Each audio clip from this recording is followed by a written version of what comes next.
Olá, eu sou a Tati Bernardi, escritora, roteirista, estudante de psicanálise, e essa é a 9ª temporada do Meu Inconsciente Coletivo. O programa da Folha de São Paulo que desde 2021 simula uma sessão de análise e prova que as minhas neuroses dialogam com as neuroses de muita gente. Depois de ter colocado alguns personagens no divã, eu volto a conversar com grandes psicanalistas e psiquiatras sobre temas que têm perturbado a minha cabeça. Como diagnosticar o grau de bipolaridade de uma pessoa? O que um cancelamento causa na saúde mental? E se quem te cancela é alguém próximo? Existe um bom uso da maldade? Por que às vezes a gente se comporta como criança ao tentar educar justamente uma criança? Por que escritas autobiográficas geram tanta raiva? E hoje eu converso com a psicanalista pediatra e psiquiatra Patrícia Ferraz sobre dificuldade de aprendizagem e distúrbios do neurodesenvolvimento. A criança precisa caber em uma escola ou é a escola que precisa ter cabimento para uma criança? Patrícia, vou te contar 2 cenas e a nossa conversa vai começar a partir dessas cenas, né? Tenho muitas amigas com filhos, então convivo com muitas mães e muitas crianças. Eu sou mãe também. Primeira cena, tô numa festa, as crianças ali têm mais ou menos 3, 4 anos e uma das crianças muito tímida não quer sair do colo da mãe. E as outras crianças correndo, brincando, e uma muito tímida não só não quer sair do colo da mãe, como ainda enfia a cara embaixo do braço da mãe. Tem lá uma tentativa de enturmar a criança, mas ela não quer. Eu vejo essa cena como algo totalmente normal, mas percebo que se instaura ali naquele momento um monte de mãe que começa a julgar a cena, essa criança tem algum problema. E aí, quem é que vai falar para essa mãe que ela precisa procurar ajuda, porque essa criança provavelmente está no espectro autista? Eu acho aquilo um absurdo, até que chegam nessa mãe, depois de 4, 5 pessoas ali falarem, não, ela precisa olhar, ela precisa ver isso, ela precisa ver isso. Indicam uma psiquiatra infantil ou uma neurologista, não lembro. Essa mãe vai e depois de submeter uma criança de 3, 4 anos a milhares de testes, descobre que a criança não estava no espectro autista. Essa é uma cena que me marcou. Outra cena que me marca também, crianças na primeira série, crianças de 5, 6 anos. A classe toda já praticamente alfabetizada e uma criança com, segundo o olhar de algumas mães e algumas pessoas da escola, com um certo atraso em relação a outras crianças, porque ainda não tinha sido totalmente alfabetizada, tinha ali entre 5 e 6 anos.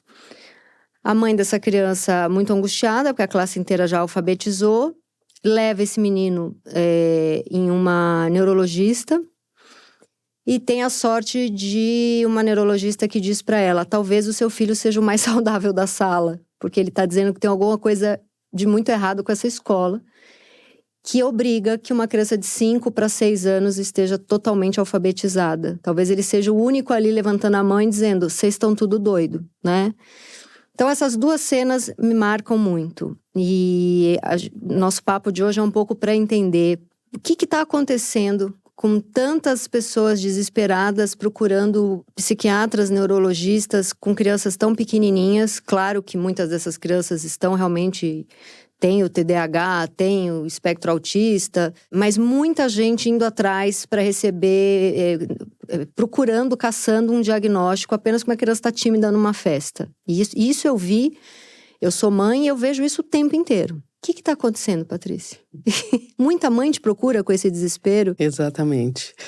Os casos das mães que estão desesperadas, curiosas, eu acho ainda mais tranquilo do que as que já vêm convictas. Uhum. Já com crianças portando crachás e laudos e coisas do gênero. Isso eu acho muito pior, muito mais grave. Por onde começamos?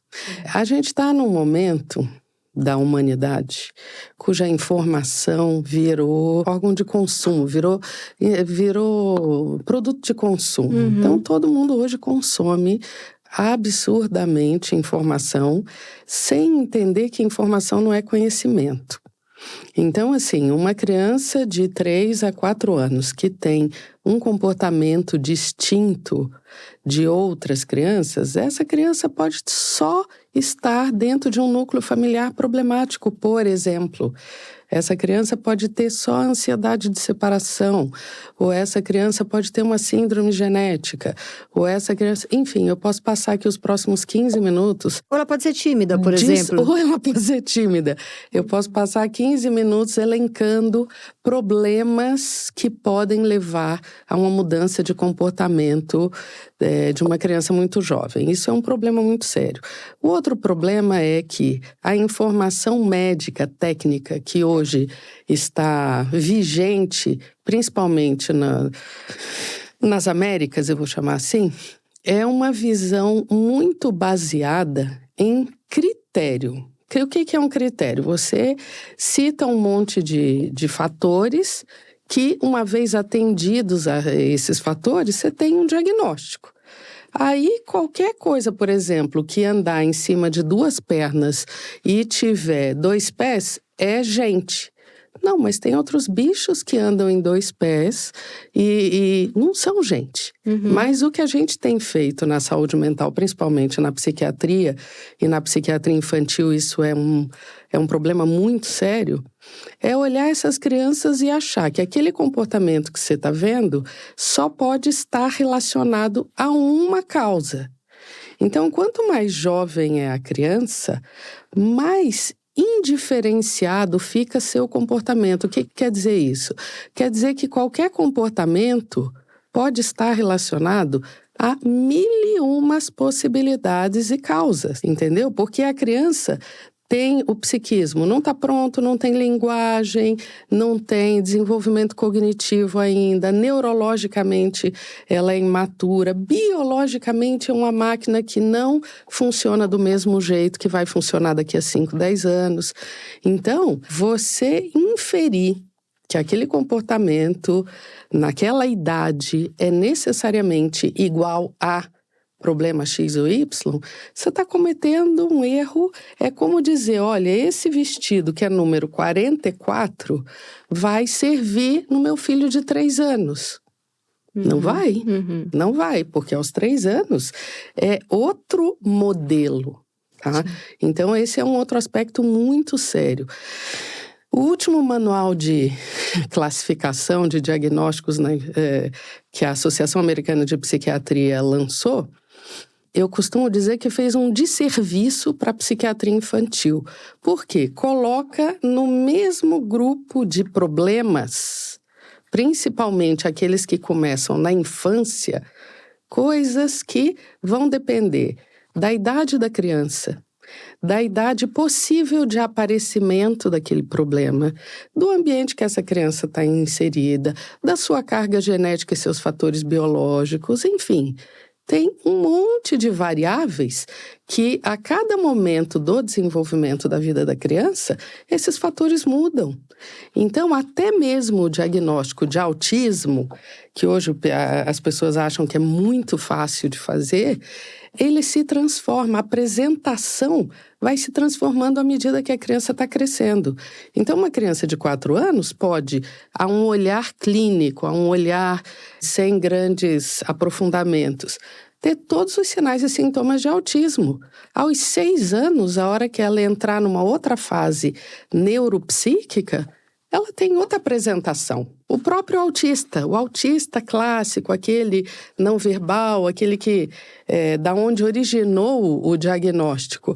Esta pessoa que aos 6 anos vai ter todas as características, não se comunica, não fala, não interage, blá, blá, blá, blá, blá. Essa criança, se for aos 6 anos, e obviamente iniciando precocemente, mas se começar mesmo aos 6 anos, um trabalho de estimulação global, esse menino com 16, 18 anos, todo mundo vai olhar e falar para ele, não, esse menino não é autista. Eu tenho alguns pacientes assim, que vieram para mim com 3, 4 anos, com um quadro muito evidente de autismo, com toda a sintomatologia, e que foram precisa e largamente trabalhados. Um deles outro dia me mandou um vídeo que ele vai ser estagiário do SBT porque ele resolveu fazer teatro e ele quer ser ator. Sensacional. E ele mandou esse vídeo E, nossa, doutora, olha só, e as pessoas não aceitam que ele é autista. Uma pergunta ignorante, e ele deixou de ser ou tá ali, só que tá ali e se apresenta como? Exatamente, ninguém deixa de ser o que é, a gente se transforma. Você é a mesma Tati que você era com 4, 5 anos, Não. com 12, com 15? Não. Você se transforma, as pessoas se transformam. Então, essa visão muito instrumentalizada, muito... eu não queria usar termos políticos, mas muito voltada às necessidades do capitalismo, engessa as pessoas num rótulo que depois o rótulo muda. Sim. As pessoas mudam, a gente muda, todo mundo muda. Então, assim, sugestão que eu sempre faço para alunos, pacientes, seja lá quem for. Quanto mais jovem for a criança, mais atenção a gente tem que ter para todos os aspectos do desenvolvimento desta criança. E associar aquilo, o nosso parâmetro de comparação não pode ser o checklist dos manuais. E das redes sociais. Não, das redes sociais. Isso é terrível. Você sabe, a minha mãe, contar uma fofoca que ela vai ficar brava. A minha mãe, depois que ela aposentou, com, sei lá, 60 e poucos anos, ela adora ficar dentro de casa, não quer sair. Ela também tem fibromialgia, muita dor. E aí, calhou de aparecer um desses testes de redes sociais para testar se a pessoa é autista ou não. Ela me ligou desesperada. Sou autista. Aos 70 anos de idade, ela descobriu. Agora ela tá com 78. Sou autista, minha filha. Eu cheia de trabalho, 78 anos de idade. Eu falei, opa, sério, mãe? É, porque eu não quero sair de casa. E tem um teste aqui de 10 perguntas e 5 eu tenho. Não quero sair de casa. Se a pessoa fala muito perto de mim, me dá aflição. Eu falei, bom... Então, se a gente for pegar esses testes, que nem teste para saber se a mãe é narcisista, que também... Sim. Toda mãe agora é narcisista, sim, né? Sim. Eu tenho pavor desses testes de redes sociais. É curioso isso. Outro dia eu estava pensando sobre isso, né?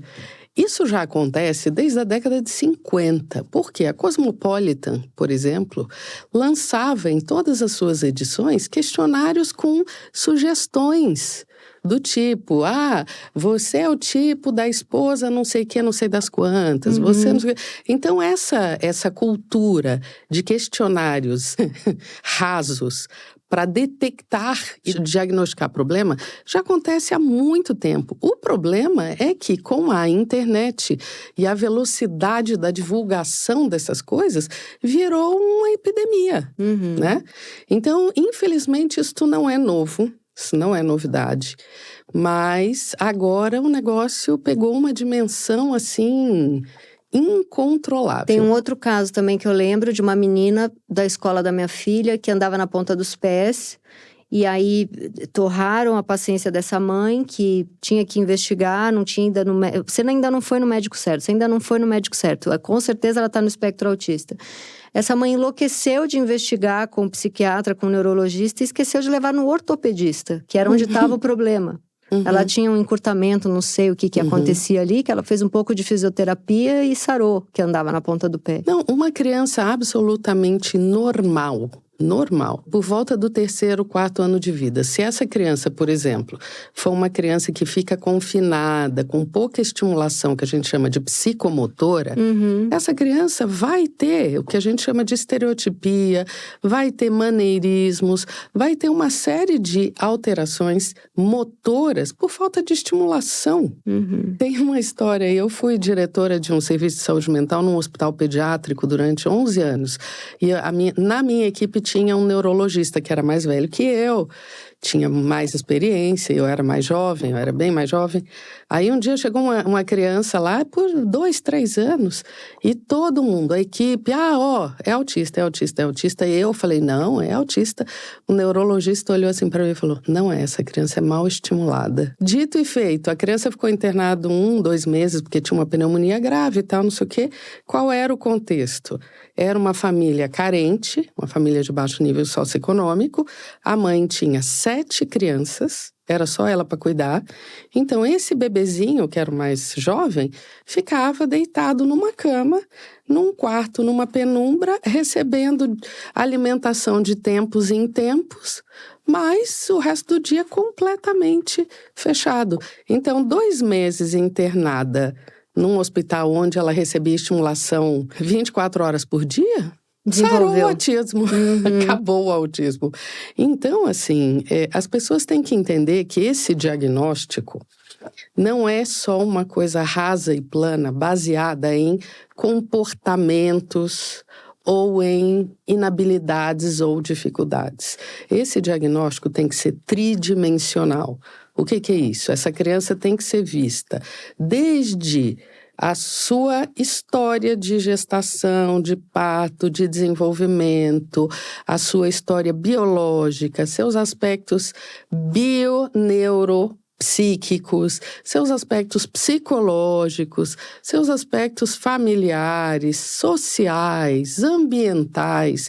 Então, você até falou uma coisa interessante, foi submetida a uma bateria de testes. Outro dia eu ainda discuti isso.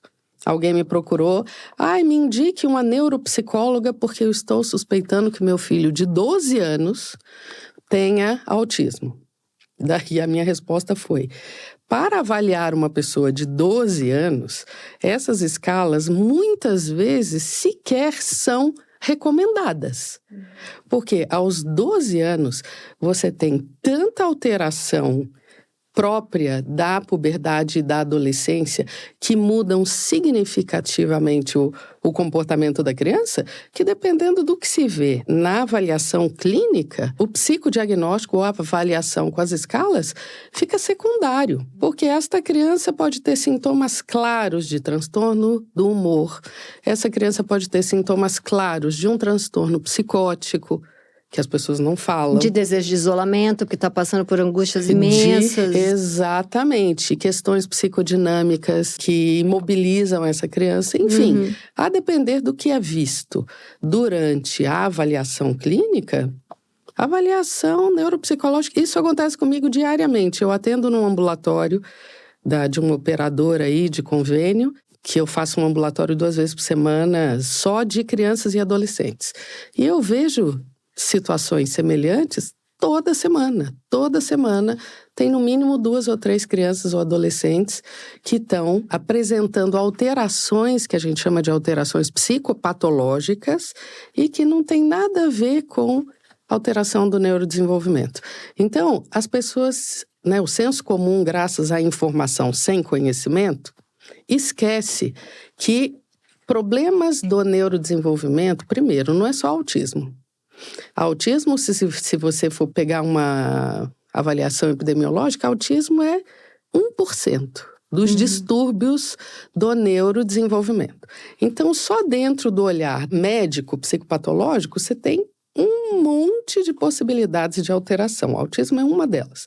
Mas o povo acha que tudo e que qualquer coisa... Dá exemplo de alguns outros. Transtorno do humor. Transtornos mentais relacionados a ambiente, falta de estimulação, alterações genéticas, alterações que eu chamo de congênitas. O que é isso? As pessoas esquecem que filho de peixe é peixinho, né? Às vezes eu recebo pacientes que esse dia mesmo teve um pai completamente, eu vou usar o termo comum, ele é disfluente, ele é gago, completamente gago, ou seja, um homem que aos 45 anos de vida ainda tem algumas peculiaridades do desenvolvimento. E a queixa era que o filho dele era autista e o filho também era gago, também tinha uma dispraxia de fala super importante. E eu falei, este moço não é autista, este moço é seu filho. Né? Então, assim, herança de características genéticas que no adulto às vezes desaparecem, mas na criança aparece. Eu uma vez falei pra pediatra da minha filha que eu achava que ela estava um pouco ansiosa. A pediatra falou, o que você esperava?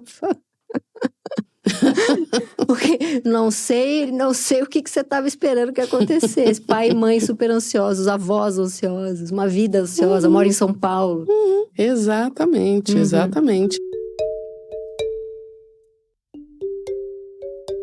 Eu tive uma discussão muito séria com a psiquiatra americana, porque os conceitos dentro da saúde mental. Transtorno afetivo bipolar.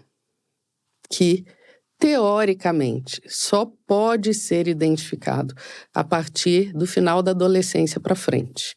Antes da adolescência, os códigos, no máximo, apontam um transtorno disruptivo do humor. Um humor explosivo, intermitente, blá, blá, blá, blá. Como eu sou psiquiatra há muito tempo, já avaliei muita criança, né? Eu só faço isso. Eu já vi e continuo acompanhando crianças que muito precocemente têm sinais e sintomas de transtorno afetivo bipolar. E você acompanha essas crianças e, dito e feito, quando entram na puberdade e na adolescência, está lá o quadro bem florido. Atualmente eu tenho uns 4 ou 5 pacientes que eu acompanho desde os 4 anos, que estão chegando na casa dos 20 atualmente, e que o percurso é esse. Então, lá atrás, todos esses que eu estou mencionando receberam diagnósticos. Um era autista com DDA, a outra era DDA, distúrbio do déficit de atenção. A outra era hiperativa e os outros 2 eram ansiosos graves, com 3, 4, 5 anos. Então, transtorno do humor grave é uma outra possibilidade. Aí, alguns colegas falam, não, mas isso é comorbidade, que é um outro problema da medicina, principalmente da psiquiatria. O conceito de comorbidade, quer dizer, 2 patologias que coexistem. Então, por exemplo, você é autista, isso é outra coisa que nos moldes atualmente está totalmente possível. Ah, meu filho tem autismo, tem transtorno de conduta e tem transtorno de hiperatividade com déficit de atenção. Aí eu falo,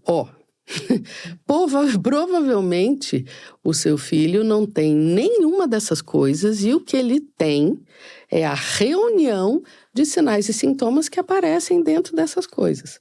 Porque, assim, não dá pra gente pegar a mente do sujeito, que a gente nem sabe direito o que é, né, a função, enfim, e dividir em pedacinhos. Para caber no DSM ali, para tirar 10 no DSM. Eu tenho dermatite, mas aqui eu tenho um tumor. Isso é possível, na pele é possível. Você tem uma área com uma patologia e outra área com outra patologia, né? Você pode ter no seu pulmão uma área de fibrose e uma outra área cometida por um tumor.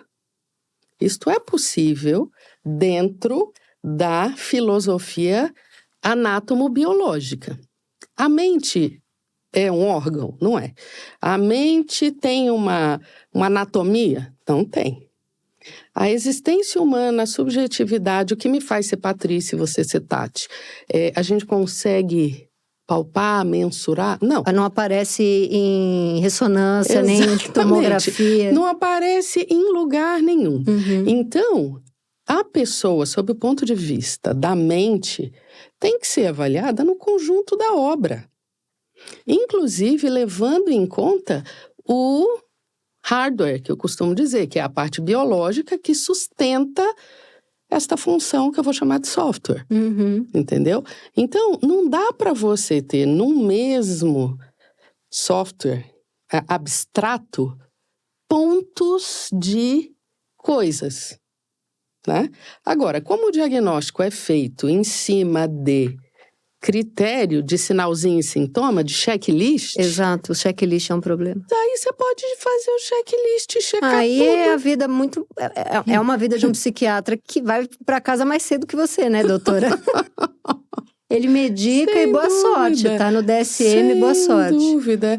Essa é uma briga minha já há muitos e muitos anos, principalmente com os psiquiatras mais jovens.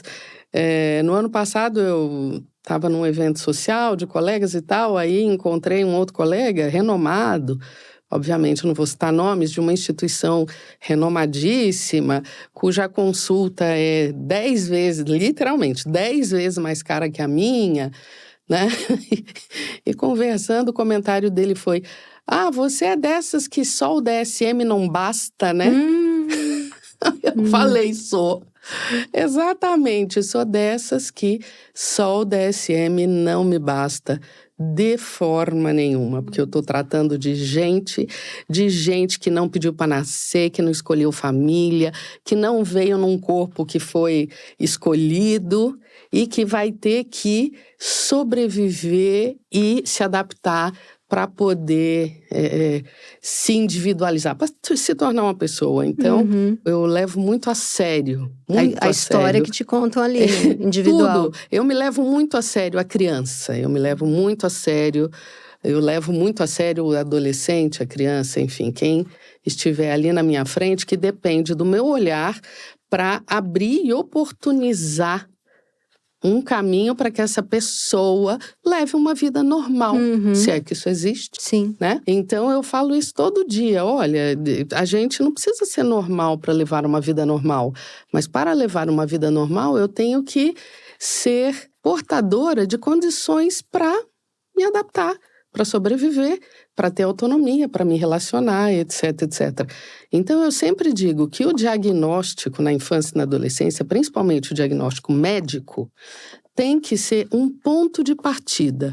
Não pode ser um rótulo, não pode ser um fim, não pode ser um instrumento que vai se sobrepor à pessoa. Brilhante. Não pode.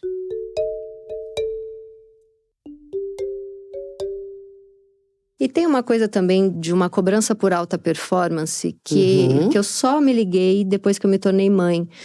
Eu não tive essa cobrança, acho que meus pais não eram ligados nisso. Eu também fui criança em outro momento do país e do mundo. E eu era cobrada a passar de ano. Não dê trabalho pra gente. Eu tinha as matérias que eu gostava, eu ia muito bem. Tinha as que eu detestava, a média era 5, eu tirava 5 e passava de ano. E acredito, lendo muito sobre TDAH, por exemplo, que eu criança, se tivesse essa... que é perigoso falar, né? Usar a palavra hiperdiagnóstico, não é hiperdiagnóstico, é assim que fala? Eu não gosto dessa palavra, não. Se tivesse essa moda, eu acho que é uma moda. É uma moda de... Eu acho que eu teria, talvez... Eu era muito ansiosa, eu tinha fobias e manias e coisas... Enfim, tinha várias questões ali. Meus pais, era outra época, não tinha essa coisa também de olhar para a criança com uma lupa. E eu sinto que hoje em dia tem isso de olhar para a criança como uma lupa. Por um lado, bom, porque a criança, a gente tá mais afetuoso, mais atencioso. Eu recebi muito amor, não tô reclamando disso, mas as questões todas subjetivas de saúde mental, elas não eram tão importantes, né, quando eu era criança, ou seja, há 40 anos atrás. O importante era eu ter todas as vacinas. Meus pais, meus avós vieram de épocas que as crianças morriam com febre, né? Então tem que comer, tem que dormir e se tirar 5 e passar de ano, tá bom. Não tinha uma cobrança de alta performance. Isso é uma coisa de agora, né? Das crianças de agora. E eu lamento muito isso, porque se por um lado tem esse olhar afetuoso de o que você está sentindo, vamos procurar um terapeuta, tem um outro lado dessa cobrança que é assim... Já me fala logo o que você está sentindo desde os 3, 4 anos de idade, porque já começou a competição. O fulaninho de 4 anos não pode alfabetizar antes de você. Então, é uma competição. Essas escolas que se vendem como forme o próximo CEO. Traga seu filho, então já bota o menininho lá de 2 anos para fazer a escola que aprende 8 línguas desde 2 anos de idade.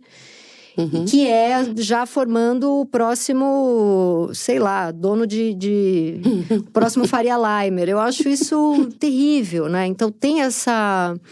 E eu acho que essa loucura dos diagnósticos, e acho também que esse pavor de que o filho tenha qualquer déficit de cognição, claro que tem o olhar de carinho e de amor e de atenção, mas tem essa loucura por botar no mundo crianças para competir com outras crianças. Quem vai ser esse adulto que vai levar o nome dessa família e que precisa ser melhor do que o filho do vizinho, sabe? E eu acho que muito dessa cobrança por alta performance é que faz ter tanto diagnóstico. Porque é isso, né? A mãe de um menino de 5 para 6 anos desesperada que ele não alfabetizou.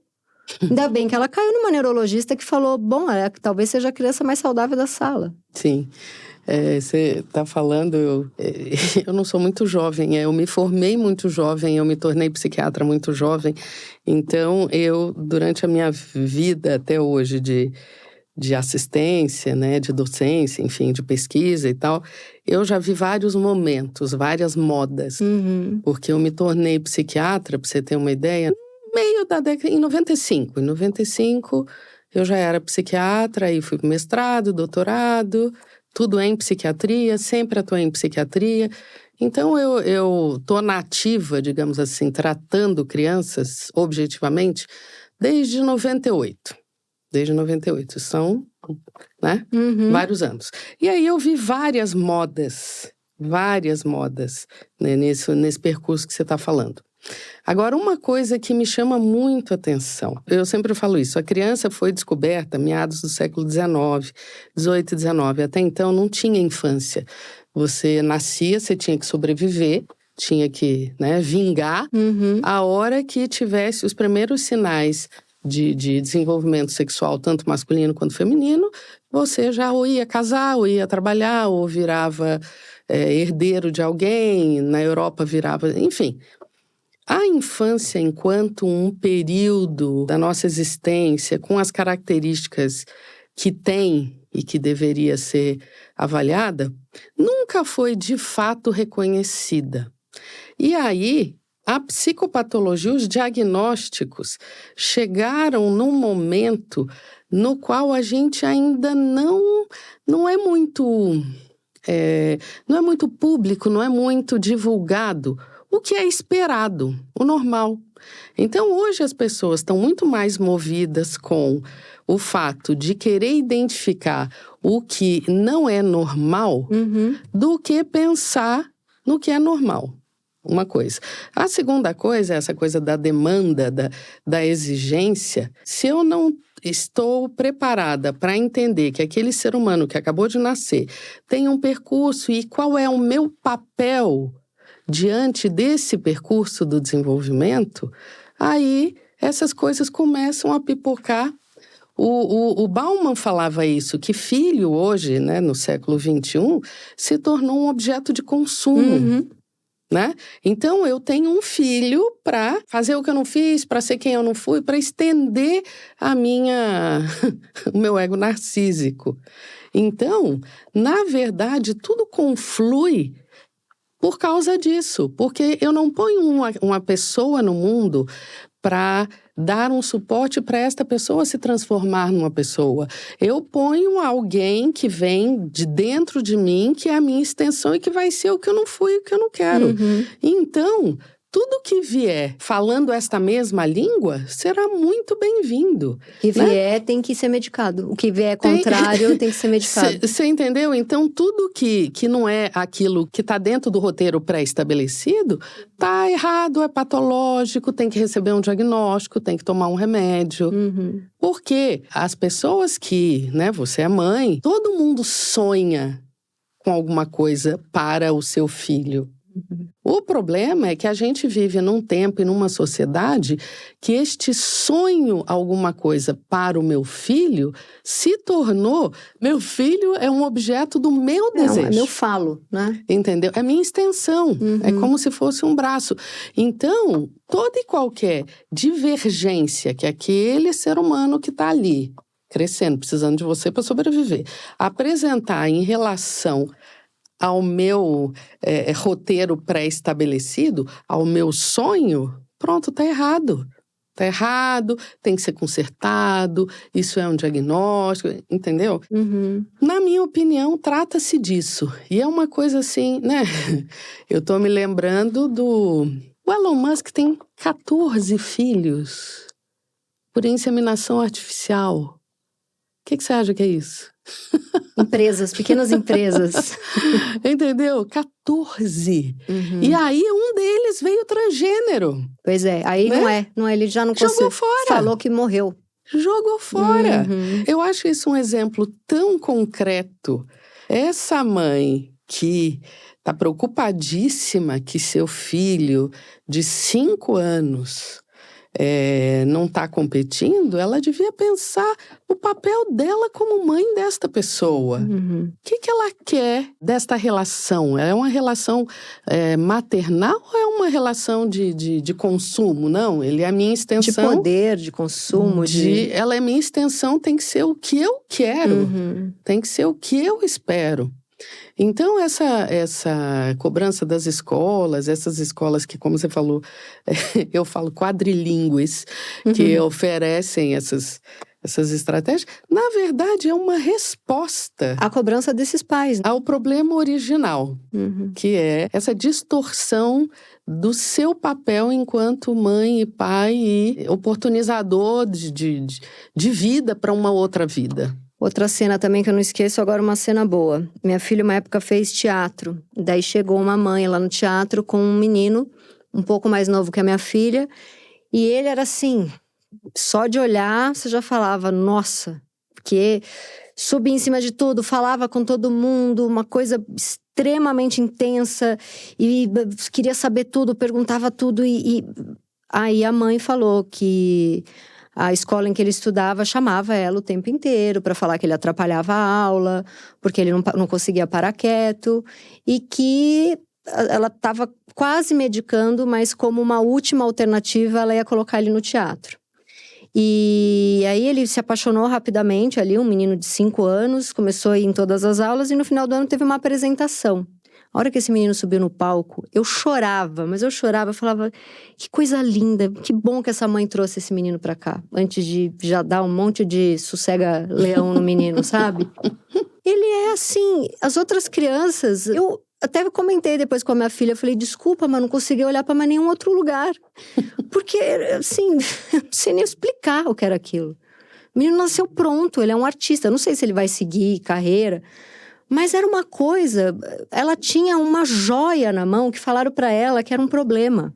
Isso é muito lindo dessa mãe ter levado esse filho pro teatro, né? Ou, sei lá, pra uma ginástica, ou pra não sei. Ela falou, essa é a última medida antes de medicar, porque é a escola falando que eu tenho que medicar, é a minha família falando que eu tenho que medicar, porque ele não cabe nos lugares, né? E ele vai continuar não cabendo medicado.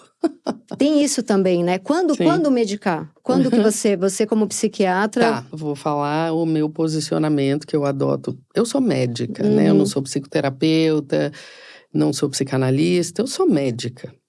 Então, o que norteia o meu trabalho é o que eu, como na medicina, chamo de doença. O que é uma doença? Aí, agora, os politicamente corretos vão me crucificar, porque transtorno mental hoje chama transtorno porque não é visto como uma doença. Né? Só um parêntese. O que eu concordo, eu acho algo hipócrita, mas eu concordo. Porque se você não tem uma causa definida, uma progressão pré-estabelecida e uma cura, fica muito difícil mesmo usar o nome doença, né? Mas para não ficar falando patológico, que eu acho meio arrogante, eu uso o termo doença. Então, remédio trata e melhora doença. Remédio não trata e não melhora problema. Então, se a criança tem uma doença... Que seria o quê, por exemplo? Transtorno depressivo, transtorno ansioso, transtorno psicótico, transtorno obsessivo-compulsivo, transtorno... Deixa eu ver se eu me lembro de mais alguma doença. Tem várias patologias dentro da psiquiatria. O transtorno do neurodesenvolvimento, principalmente para a psiquiatria infantil, ele está numa outra esfera. Ele está numa esfera de alterações inatas. Por quê? A criança que aos 3, aos 4, aos 8, aos 12 apresenta algum tipo de alteração comportamental que não é patológica, mas é diferente, essa criança já veio assim. Eu inclusive, já fui muito criticada por isso, que eu falo, olha, é um defeitinho que veio de fábrica. Não é uma doença. Doença é quando quebra, quando estraga, quando a coisa para de funcionar. Não é aquela criança que é diferente. A criança diferente, ela não é doente, ela só é diferente. Agora, a criança diferente pode adoecer e a criança não diferente também pode adoecer, entendeu? Então, por exemplo, uma criança inquieta, que tem um destempero de humor junto, que tem uma distorção da realidade junto, isso não está no pacote da diferença. O destempero de humor e a distorção da realidade está na esfera da patologia. Uhum. Então, esta criança provavelmente precisa ser medicada, porque ela tem coisas que são patológicas, que não são um defeito ou uma alteração inata. Porque, assim, se remédio mudasse características estruturais, psíquicas, a gente tomava remédio e ficava outra pessoa. Eu vou tomar aí um lítio para ver se eu me tempero um pouquinho mais. Você toma um Pondera para ver se baixa o facho um pouco.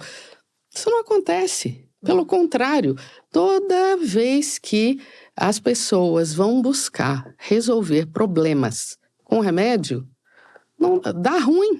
98% das vezes dá ruim, né?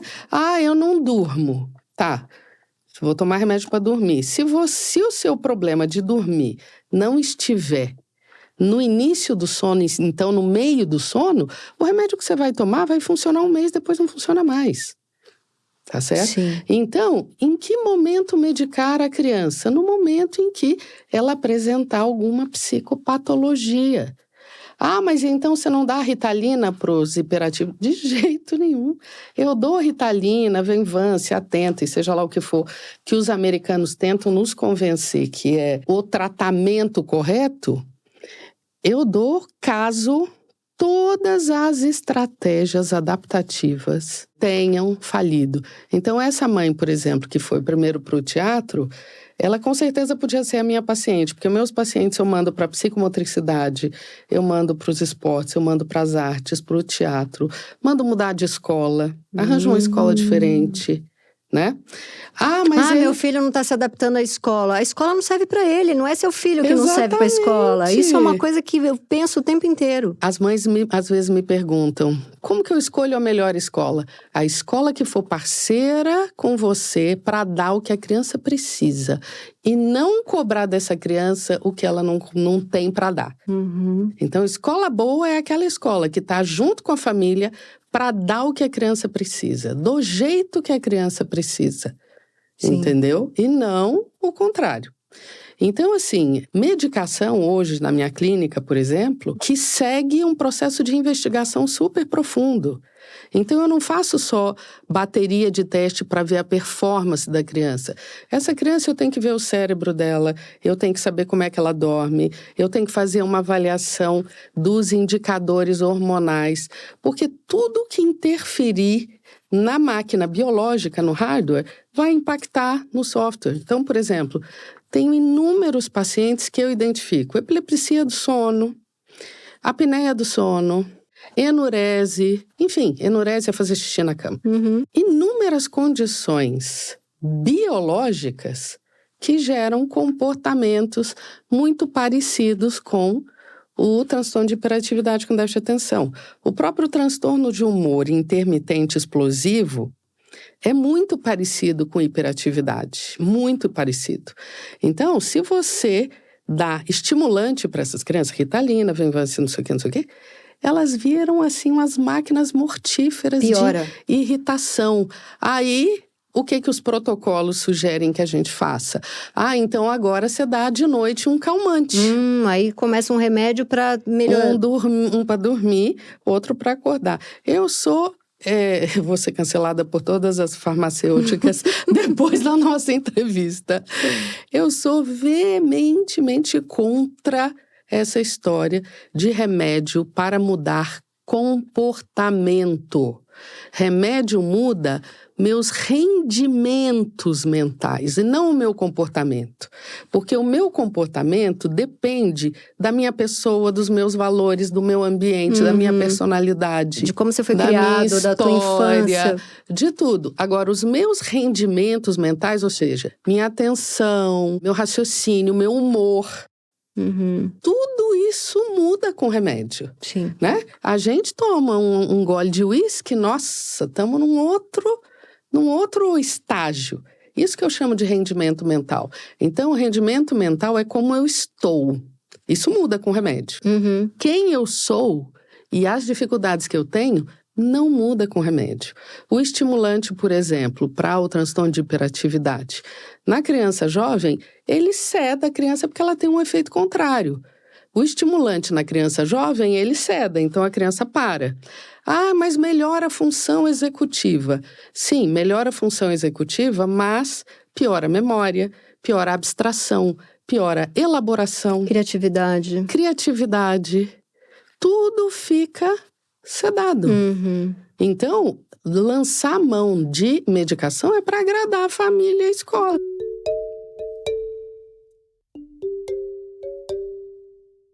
Doutora, você atende adulto? Ah, mas já vou marcar, mas já tô até nervosa. Atendo. No consultório eu atendo.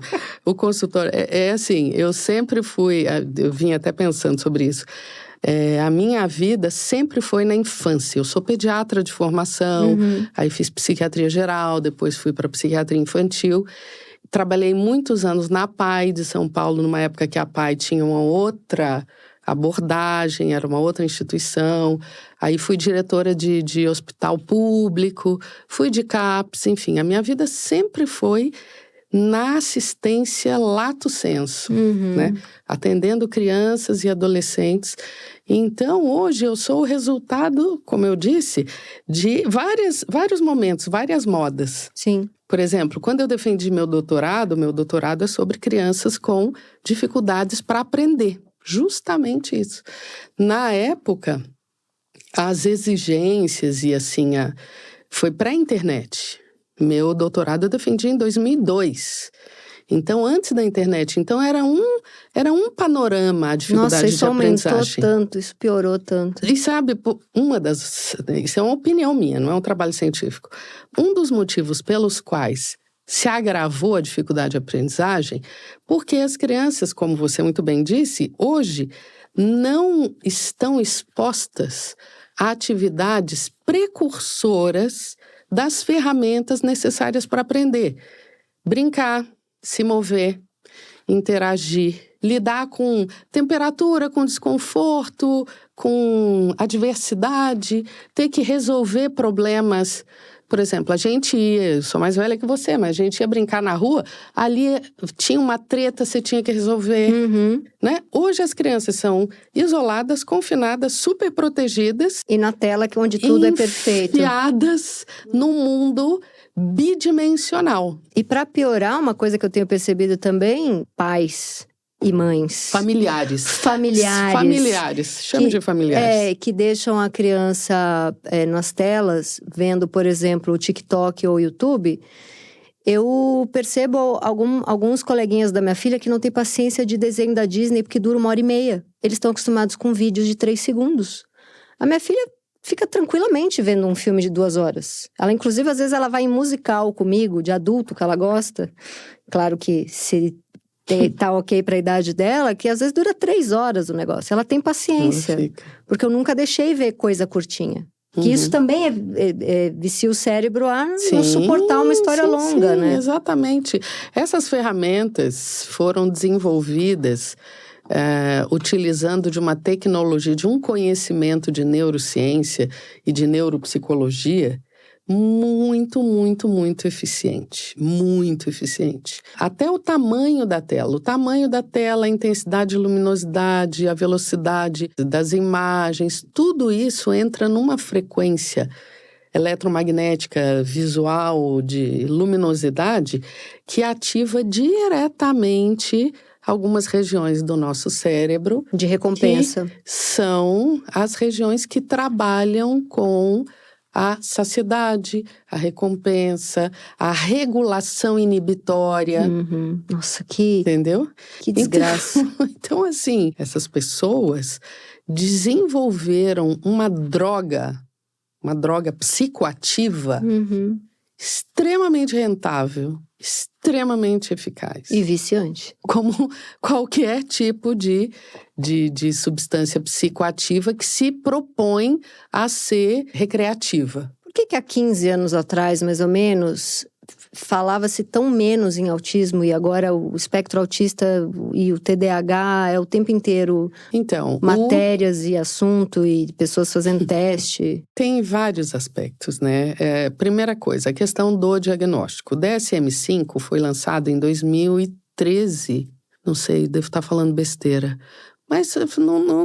nesse momento. Sim. Nesse momento, houve uma mudança em toda a classificação.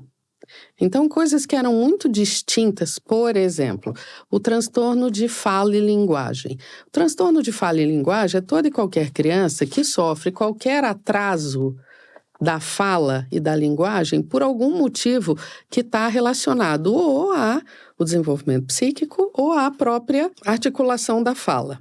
Isso não existe mais, ou existe num capítulo bem pequenininho. Então, todo mundo que tem qualquer problema de fala e linguagem é autista. Uhum.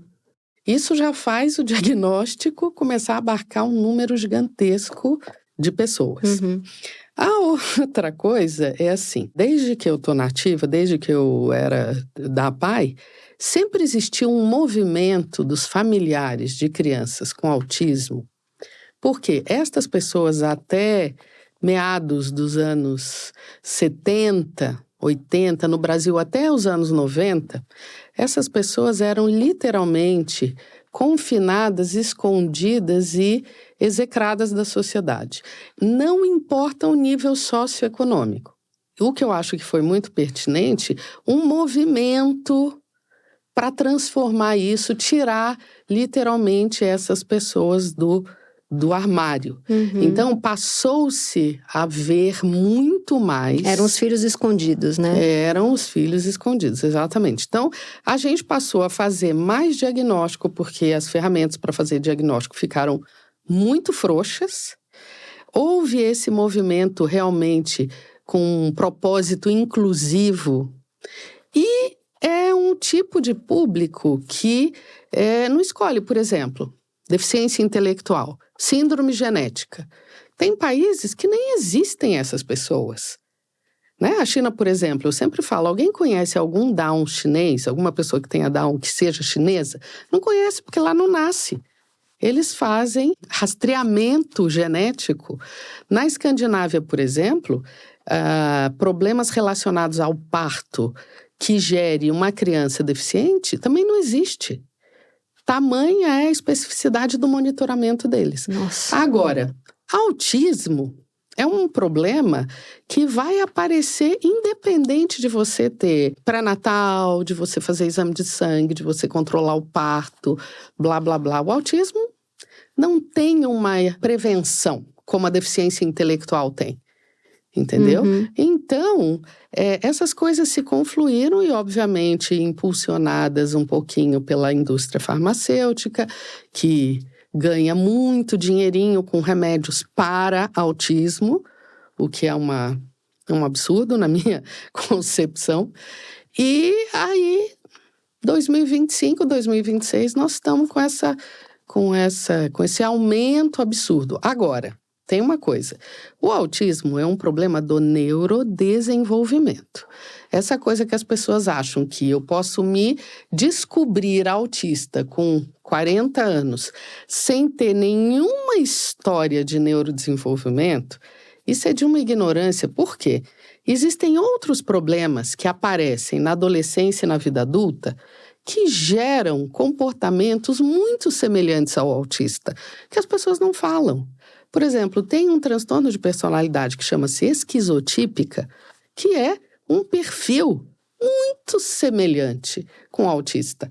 E esse transtorno de personalidade aparece no início da vida adulta. Uhum, que é o quê, por exemplo? O que é? isolamento, falta de Empatia. de empatia, dificuldade para compreender coisas abstratas, né? A diferença é que ele não tem isso desde que nasceu. Isso é uma coisa que vai se construindo ao longo do desenvolvimento e aparece lá na vida adulta, né? Uma senhorinha como a sua mãe, de 70 e tantos anos, com esses comportamentos, nossa, tem assim uma lista de coisas que podem estar acontecendo com ela que levam a esse tipo de sintoma. Então, o que acontece é isso. Dentro da psiquiatria, as classificações, ao invés de se tornarem mais específicas, elas vão se tornando mais aglutinadoras. Então, você tem meia dúzia de possibilidades para explicar a diversidade de 8 bilhões de pessoas. A própria classificação não deixa claro, por exemplo, qual é o conceito de saúde e não saúde. Que isso é fundamental. Você avaliar a pessoa diante das características dela, sabendo até onde é saúde, dali para lá onde não é mais saúde. O que é diferença e o que é patologia, o que é saúde, o que é doença, entendeu? Então, é que eu acho que para algumas pessoas o ser doença traz um alívio, porque existe o remédio. Uma justificativa. Existe uma justificativa. Essa é a doença. Exato, essa é a doença da sociedade. A doença, é o preconceito. A doença não é ter a doença. A doença é precisar de uma doença para poder existir e se justificar. Sim. Essa é a patologia. E que, ao invés das pessoas e da própria comunidade médica, psicológica, dos psicólogos, ao invés de combater isso, não endossam. Então, hoje em dia, eu tenho alguma dificuldade de interlocução com pares dentro da medicina, com alguns psicólogos. Graças a Deus eu tenho muita sorte, os psicólogos que me rodeiam falam a mesma língua que eu, mas eu sei que... Porque ao invés de, então vamos falar sobre a doença e não vamos ficar só dando diagnóstico, rótulo e crachá, essas ferramentas midiáticas, né? Os testes, isso dá muita audiência. Os blogs, né? Os blogs da moçada que, enfim. Uma mãe sem nenhuma condição de gastar dinheiro para que o filho que é autista possa receber um tratamento que desenvolva ele. O que acontece? Como que está hoje a situação no Brasil para isso? Você sentiu melhora com o governo Lula? Ai, nossa senhora. Deixa eu ver. É assim, eu era da vida pública, eu atendi em CAPS até 2017. Aí, em 2017, graças às intempéries políticas, a minha vida no SUS se tornou inviável. Por quê?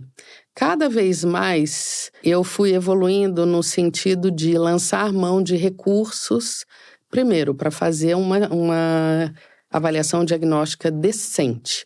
Então, hoje, por exemplo, uma criança que eu atendo lá no convênio, eu peço eletroencefalograma, eu peço ressonância nuclear magnética, eu peço polissonografia, avaliação genética, às vezes uma avaliação de processamento auditivo central, enfim.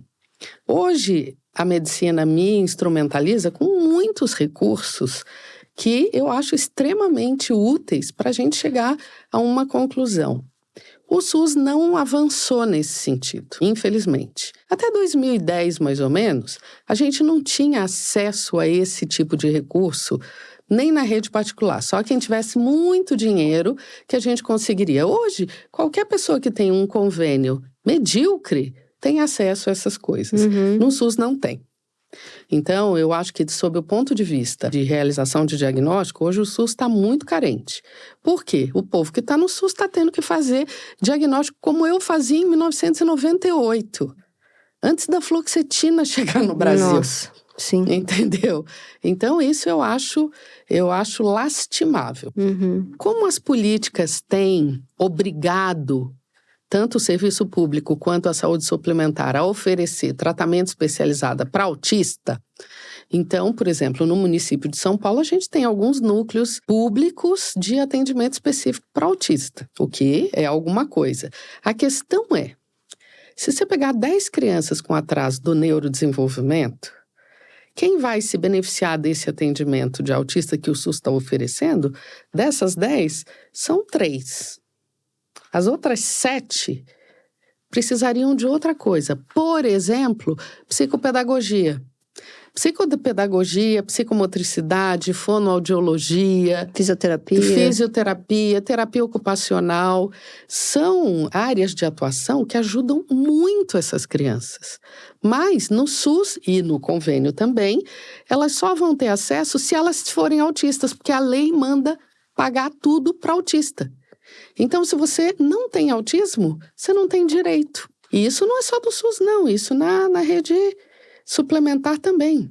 Mas aí são crianças que, não sendo autistas, precisariam disso por quê? Não entendi. Porque elas têm algum outro tipo ela tem outro, de atraso do neurodesenvolvimento. Entendi. Entendeu? Tem outro tipo. É aquilo que eu falei. Os problemas do neurodesenvolvimento, eu posso fazer uma lista de 50 problemas do neurodesenvolvimento. O autismo é um deles.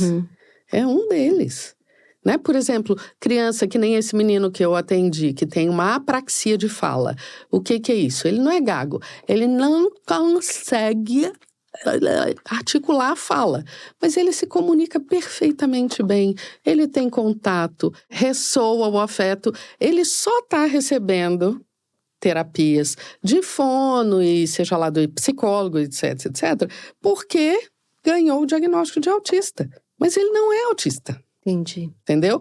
Então, hoje, o acesso às terapias, tanto no SUS quanto na rede suplementar, dependem da pessoa ter o diagnóstico de autismo. No convênio, o convênio que eu atendo é bem pobrinho. Que não tem grana. Que o cara vai ficar.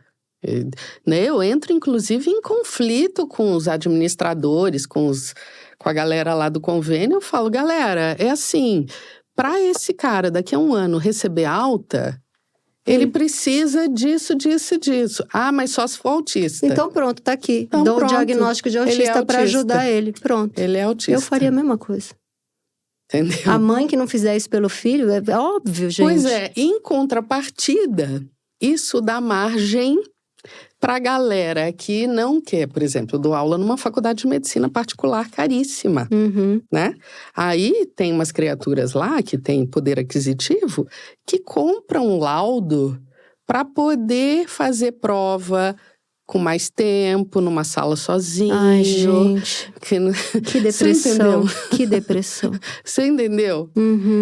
São as duas faces da mesma moeda. Nossa, exatamente. Que tristeza. Doutora, adorei conversar com você. Maravilhoso, e já vou marcar minha consulta. Muito obrigada. De nada. Foi Valeu, um prazer. Gente. Foi incrível. Este foi o Meu Inconsciente Coletivo, o podcast para onde a sua neurose sempre vai querer voltar. Eu sou a Tati Bernardi e a edição de som é da Zamunda Studio e a coordenação é da Editoria de Podcasts da Folha de São Paulo. Escute o seu inconsciente e siga a gente para não perder nenhum programa. Até semana que vem!